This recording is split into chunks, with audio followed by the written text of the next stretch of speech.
दोस्तों इन साइड में मज़फ़र में कुछ जानने लेना। इलेक्शन कमीशन ऑफ पाकिस्तान आ गया जनाब मैदान अमल में, और इस मरतबा इलेक्शन कमीशन ऑफ पाकिस्तान के मैदान अमल में आने का बुनियादी मकसद पाकिस्तान तहरीके इंसाफ को डीप फ्राई करना है, और इस डीप फ्राई के जो अमल है इसको हतमी अंजाम तक पहुंचाने के लिए इलेक्शन कमीशन ऑफ पाकिस्तान की तरफ से एक अहम तरीन फैसला सामने आया है, और उस अहम तरीन फैसले पर अमल दरामद के लिए इलेक्शन कमीशन ऑफ पाकिस्तान ने वजारत कानून से राय तलब करने का फैसला किया है। और वो मामला कोई और नहीं बल्कि पाकिस्तान तहरीके इंसाफ पर पाबंदी आयद करना है। और इस हवाले से इलेक्शन कमीशन ऑफ पाकिस्तान का ये मानना है कि इलेक्शन कमीशन ऑफ पाकिस्तान जो है वो पाकिस्तान तहरीके इंसाफ पर पाबंदी के हवाले से माजी के अंदर एक फैसला जारी कर चुकी है, और उस फैसले के ऊपर अभी तक अमल दरामद नहीं हुआ। ना सिर्फ उस फैसले पर अमल दरामद नहीं हुआ बल्कि पाकिस्तान तहरीके इंसाफ किसी ना किसी तरीके से कौमी इदारे के ऊपर भी अमलावर हो रही है, और उसके साथ साथ इलेक्शन कमीशन ऑफ पाकिस्तान के साथ जो अदम ताउन का रवैया है वो भी मुसलसल अपनाए जा रही है। इस सूरत हाल में यह सवाल है, और यह सवाल बहुत ही ज्यादा अहमियत का हामिल है कि इलेक्शन कमीशन ऑफ पाकिस्तान को अचानक होश कैसे आ गया। और यह सवाल भी बहुत ज्यादा अहमियत का हामिल है कि इलेक्शन कमीशन ऑफ पाकिस्तान किन वजूहात की बिना पर वजारत कानून से जो है राय वो तलब कर रही है, और वो क्या वजूहात हैं जिनकी बिना पर इलेक्शन कमीशन ऑफ पाकिस्तान जो है वो पाकिस्तान तहरीके इंसाफ पर पाबंदी आयद कराने के लिए जो है वो एकदम से सरगर्म हुआ है। इस सारी सूरत हाल पर आपके साथ बात करते हैं और ये देखते हैं कि इलेक्शन कमीशन ऑफ पाकिस्तान के हाथ में ऐसा कौन सा मवाद आ गया है जिसकी बिना पर जनाब इलेक्शन कमीशन ऑफ पाकिस्तान एकदम जो है वो पाकिस्तान तहरीके इंसाफ की दुम को आग लगाने के लिए तैयार हो गया है। इस सारी सूरत हाल पर आपके साथ बात करते हैं, लेकिन उससे पहले बात करते हैं जनाब कल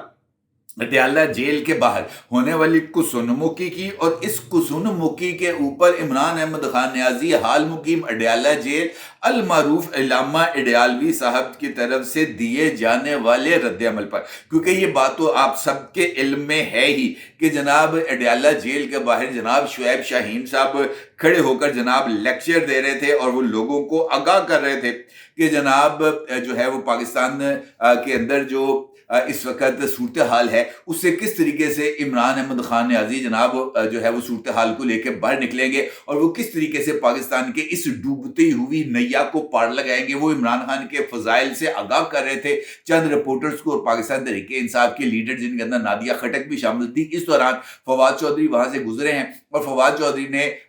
शुएब शाहीन को मीडिया के साथ गुफ्तगू करते हुए देखा और उनके ऊपर जुमला पास कर दिया रिपोर्टर्स से हेलो हाय करते हुए कि यार तुसी कितना गल्लां करते फिर दो ऐसे आईबी दा टाउट है। और इस बात के ऊपर यकीनी तौर पर जब आप किसी को टाउट कहेंगे तो वो आगे से आपके ऊपर जुमला कसेगा। उसने भी आगे से जुमला कस दिया, और वो जुमला था कि मैं टाउट नहीं हूं, मैं टाइट नहीं हूं, टाउट नहीं हूं, तुम आईएसआई के टाउट हो। तो इसके ऊपर जनाब एक दूसरे के साथ जो है वो तल्ख जुमलों का तबादला हुआ, गालियां बकी गई, और इसके बाद जनाब फवाद चौधरी साहब ने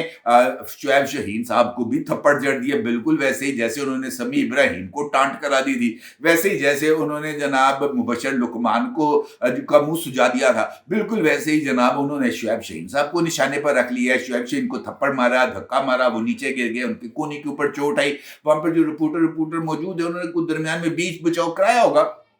इसके बाद जीएचक्यू हमला केस की समात थी, और ये जो सारे लोग थे वो कमरे अदालत में पहुंच गए कि जनाब वहां पर चलते हैं और वहां पर जाकर देखते हैं कि अब इमरान खान इस सूरत हाल पर किस तरह का रद्दअमल देते हैं। क्योंकि ये बात तो थी ऐसी कि एक बंदा अपने त्याने खड़ा है, एक बुलडोजर आया पीछे से आके उसने जनाब उड़ा के रख दिया, तो फिर यकीनी तौर पर जो बाज पुरस है वो शुएब शाहीन से नहीं होनी चाहिए थी, बाज पुरस फवाद चौधरी साहब से होनी चाहिए थी। अब होता ये है कि जैसे ही वो वहां पर पहुंचते हैं तो जो है शुएब शाहीन साहब वो फवाद चौधरी साहब की शिकायत लगाते हैं। वो कहते हैं जी इमरान खान को सारी सूरत हाल से आगाह करते हैं और बताते हैं कि जनाब मेरे साथ ये हुआ, इसने मुझे थप्पड़ भी मारा, इसने मुझे धिक्का भी दिया, मेरी बाजू भी छिली गई, और साथ वो बाजू से ना वो कमीज हटाकर कोट पीछे करके इमरान खान को जख्म दिखाते हैं। इमरान खान जनाब उनका जख्म देखते हैं, ये बात सुनने वाली है।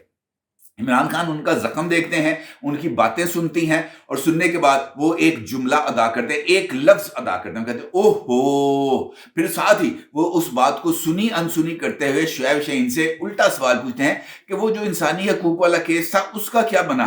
اور اتنی خوبصورتی سے فواد چودھری کو بیل آؤٹ کیا عمران خان نے کہ خود شعیب شاہین بھی منہ دیکھتے رہ گئے، اور پھر شعیب شاہین جو ہیں وہ عمران خان کو انسانی حقوق کے کیس کے حوالے سے بریف کرنا شروع ہو گئے۔ اس کا مطلب یہ ہے کہ فواد چودھری صاحب کو آشیرواد مل گئی ہے عمران خان کی، اور عمران خان اور فواد چودھری دونوں کی آپس میں نہ صرف سیٹنگ ہو چکی ہے، بلکہ اب فواد چودھری کی جو آمد ہے وہ پاکستان تحریک انصاف کے جو ان کے لیے جو ناپسندیدہ وکلا ہیں، چاہے وہ شعیب شاہین ہیں، چاہے وہ سلمان اکرم راجہ ہیں، ان کے لیے خطرے کی گھنٹی بج چکی ہے، کیونکہ جس طریقے سے اس کو سنی انسنی کیا ہے جناب عمران خان نے، وہ اسی بات کی طرف اشارہ کرتا ہے کہ شعیب شاہین کی ان کے نزدیک ٹکے کی ویلیو نہیں ہے، ٹکے کی شعیب شاہین کی اوقات نہیں ہے، اور جناب عمران خان جو ہے وہ فواد چودھری کا پار رکھ رہے ہیں، وہ جناب شعیب شاہین کا پار نہیں رکھ رہے، اور اس کا جو مزید اثرات ہیں وہ ہمیں اڈیالہ جیل کے باہر نظر آئے۔ فواد چودھری بڑے ریلیکس موڈ میں تھے، انہوں نے کہا جناب عمران خان نے میری صلح کرا دی ہے، بلکہ کچھ لوگوں کا یہ بھی کہنا ہے کہ اس گفتگو کے بعد جب عمران خان نے اس کو اگنور کیا تو آپ عمران خان کے جو ہے نا وہ اس واقعے کو اہمیت نہ دینے کا جو اندازہ اس بات سے لگا سکتے ہیں کہ عمران خان نے فواد چودھری کی اہلیہ ہبا فواد کو کہا کہ تم ان دونوں کی صلح کرا دو، اور اس نے فواد چودھری نے ہنستے دکھا دیا کہ اوکے جی آپ نے کہہ دیا تو صلح ہوگی، اور اس کے بعد باہر نکل کے فواد چودھری نے اسی بات کا اظہار کیا کہ عمران خان نے حکم دے دیا ہے تو ہماری صلح ہو گئی ہے، اور اب صلح ہو گئی ہے تو لہٰذا کوئی ہماری طرف سے کوئی لڑائی نہیں، جبکہ شعیب شاہین نے کہا کہ جناب میں ایسے ٹاؤٹ کے ساتھ صلح کروں اس بات کا تو امکان ہی کوئی نہیں ہے۔ اس کا مطلب یہ ہے کہ پاکستان تحریک انصاف کے اندر یہ جو ایک نئی جو لڑائی اور جو نئی کھچڑی پک رہی ہے، یہ لاوا رپورٹروں کے مطابق یہ جو لاوا ہے جناب وہ پھٹے ہی پھٹے۔ اب دیکھنا یہ ہے کہ پاکستان تحریک انصاف کے اندر یہ جو اختلافات کا لاوا ہے وہ پہلے پھٹے گا، یا جناب الیکشن کمیشن آف پاکستان جو لاوا پکھا رہی ہے وہ لاوا پھٹے گا۔ آپ کو یاد ہوگا کہ پاکستان تحریک انصاف کے خلاف ایک کیس چلا تھا، اس کیس کا نام ہے جناب فورن فنڈنگ کیس۔ اس فورن فنڈنگ کیس کے اندر پاکستان تحریک انصاف کو فورن فنڈڈ پارٹی ڈکلیئر کیا گیا تھا، اور پاکستان تحریک انصاف کو ممنوع فنڈز لینے کے اوپر اس کو جو اس کا جرم کا مرتکب بھی قرار دیا گیا تھا، اور وہ تمام کے تمام ممنوع فنڈ، وہ تقریباً 20 لاکھ ڈالر کے قریب کو ایسی اماؤنٹ بنتی تھی، اس کو الیکشن کمیشن آف پاکستان نے ضبط کرنے کا حکم بھی صادر کیا تھا۔ وہ پیسے چونکہ پاکستان تحریک انصاف کے فنڈ میں اس وقت موجود نہیں ہے، لہٰذا وہ ضبط نہیں ہوئے، البتہ فورن فنڈنگ پارٹی ڈکلیئر کرنے کے بعد الیکشن کمیشن آف پاکستان نے گورنمنٹ کو اس بات کی اجازت دے دی تھی کہ وہ پاکستان تحریک انصاف پر پابندی عائد کرنے کے لیے reference supreme court of Pakistan بھجوا سکتی ہے۔ اس وقت یہ خبریں بھی سامنے آئی تھیں کہ جناب نواز شریف صاحب نے شہباز شریف کو آرڈر کر دیا کہ جناب 24 گھنٹے کے اندر اندر ریفرنس فائل ہونا چاہیے، لیکن وہ ریفرنس فائل نہیں ہوا، اور اس وقت چونکہ باجوہ صاحب موجود تھے، جنرل فیض حمید بھی موجود تھے، لہٰذا یہ جو ریفرنس تھا وہ شاید فائل نہیں ہو سکا۔ لیکن اب تازہ ترین کچھ information election commission of Pakistan کے پاس آئی ہے، کیونکہ اب اگلا جو ٹینیور ہے الیکشن جو فورن فنڈنگ کا، اس کے اوپر الیکشن کمیشن جو ہے وہ سکروٹنائز کرنا شروع ہو گئی ہے پاکستان تحریک انصاف کے جو پارٹی فنڈز ہیں، اور اس والے سے اکبر ایس بابر صاحب کے اگلا جو ٹینیور ہے، اور یہ وہ ٹینیور ہے جب جو پاکستان تحریک انصاف ہے اس کو بے تحاشا فنڈنگ ہوئی تھی، یعنی 2012 سے لے کر 2018 تک کا 17 تک کا جو ٹینیور ہے، یہ وہ ٹینیور ہے جب پاکستان تحریک انصاف نے بڑے جلسے بھی کیے تھے، یہ وہی ٹائم ہے جب پاکستان تحریک انصاف کی طرف سے دھرنے بھی دیے گئے تھے، اور یہ وہی ٹائم ہے جب عمران خان صاحب کو جیٹ طیاروں کے اوپر اڑنے کا جناب موقع ملا تھا۔ اب اس سارے صورتحال کے اندر جو نیا بم ہے وہ پھوڑ دیا ہے جو ہے شیر افضل مروت صاحب نے۔ اب شیر افضل مروت صاحب نے کیا کہا؟ اب یہ بات ٹیکنیکلی بہت زیادہ اہمیت کی حامل ہے۔ شیر افضل مروت صاحب نے جو میڈیا کے ساتھ گفتگو کی ہے اور مختلف ٹی وی چینلز کو انٹرویو دیا ہے، انہوں نے دو باتوں پر اپنا ایمفیسس رکھا۔ ایک بات یہ کہی انہوں نے کہ اوورسیز پاکستانیوں نے جو پاکستان تحریک انصاف ہے اس کو دیے ہیں فنڈ، اس کو دیے ہیں پیسے، تاکہ عمران خان اور پاکستان تحریک انصاف کی مدد ہو سکے، اور ان پیسوں سے پاکستان تحریک انصاف کے وکلا کو فیسیں ادا کی گئی ہیں۔ لیکن کس وکیل کو فیس ادا کی گئی ہے और कितनी फीस अदा की गई है इसके बारे में किसी को कोई पता नहीं है कि वो पैसा किधर गया। जो वो पैसे आए हैं उन पैसों का हिसाब देना चाहिए। दूसरी बात शेर अफजल मरवत साहब की तरफ से आई है सामने कि गुज़िश्ता 4 महीने के दौरान खैबर पख्तूनख्वा के वजीर आला जनाब अली अमीन गंडापुर की तरफ से उन्होंने पैसे बताया है, 11 करोड़ रुपए के करीब। वो जो पैसे हैं वो अली अमीन गंडापुर ने पाकिस्तान तहरीक इंसाफ के वकला को फीसों की मद में अदा किए हैं। अब अगर फीसें जो हैं वो अली अमीन गंडापुर ने अदा की हैं तो वो जो ओवरसीज पाकिस्तानियों की तरफ से पैसे आए वो कहां पर गए, किस फंड में आए, और वो फंड जो है वो पाकिस्तान तहरीक इंसाफ ने इलेक्शन कमीशन ऑफ पाकिस्तान के रूबरू डिक्लेयर किए। और चूंकि वो फंड्स जो हैं पार्टी पाबंद है कि वो जनाब जो भी फंड इकट्ठे करेगी वो इलेक्शन कमीशन ऑफ पाकिस्तान के सामने उसको डिक्लेयर करेगी। अब अगर वो पैसे वो फंड्स जो इलेक्शन कमीशन ऑफ पाकिस्तान के सामने पाकिस्तान तहरीक इंसाफ ने डिक्लेयर ही नहीं किए, और वो तंजीम जो कि इस वक्त इलिजिटिमेट है, वो ऐसी तंजीम जिसको इलेक्शन कमीशन ऑफ पाकिस्तान जो है वो पाकिस्तान तहरीके इंसाफ की इलेक्टेड तंजीम को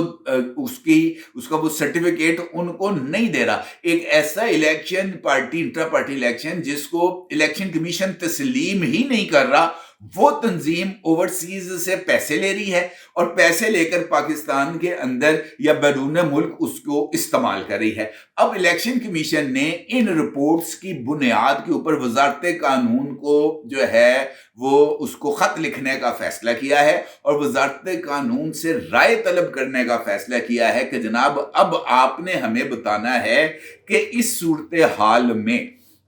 जो पाकिस्तान तहरीके इंसाफ है उसके ऊपर पाबंदी के लिए इलेक्शन कमीशन ऑफ पाकिस्तान जो है वो रेफरेंस अज खुद फाइल कर सकती है, क्योंकि जो पाकिस्तान तहरीक इंसाफ है उसकी तरफ से एक तो माली बेज़ाब्तगियों का रिकॉर्ड ऑलरेडी मौजूद है, उसके साथ साथ एक ऐसी तंजीम इस वक्त पाकिस्तान तहरीक इंसाफ का नाम और उहदों को इस्तेमाल कर रही है जो कि इलेक्टेड ही नहीं है। लिहाजा ये जो सारे का सारा इंतजामी ढांचा है वो भी गैर कानूनी है, और इस इंतजामी ढांचे के जरिए जो पैसे बैरून मुल्क से इकट्ठे किए जा रहे हैं वो भी गैर कानूनी है, और उन गैर कानूनी रकूमात को पाकिस्तान किस चैनल से लाया जा रहा है वो चैनल्स भी गैर कानूनी है। लिहाजा इल्लीगल मीन्स को इस्तेमाल करने पर पाकिस्तान तहरीके इंसाफ के खिलाफ कार्रवाई भी की जाए और जनाब उसको जो है वो फॉरेन फंडेड पार्टी डिक्लेयर करते हुए जनाब उसके ऊपर पाबंदी भी लगाई जाए। अब वजारत कानून के पास ये मामला चला गया है और वजारत कानून ने इसके ऊपर अपनी राय देनी है, और वो राय सामने आने के बाद इलेक्शन कमीशन ऑफ पाकिस्तान जो है वो पीटीआई को करेगा डीप फ्राई, और ऐसा डीप फ्राई करेगा कि जनाब दोबारा इनकी जो है ना वो चुनमुन वो सारी की सारी खत्म हो जाएगी। इस बात के लिए अब देखना यह है कि जो आजम नज़ीर तारड़ साहब का महकमा है वो किस तरीके से इस पर रिस्पॉन्ड करता है। इलेक्शन कमीशन ऑफ पाकिस्तान ने तो जनाब वो कहते हैं ना 52 टुंगलियां, अब उन्होंने तो जनाब कफे आस्तीनें जो हैं वो चढ़ा लियां। देखना यह है कि अब उनको इसका किस तरीके से गवर्नमेंट लेवल के ऊपर रिस्पॉन्स मिलता है। अपनी राय जरूर इजहार कीजिएगा। आपका बहुत शुक्रिया। अल्लाह।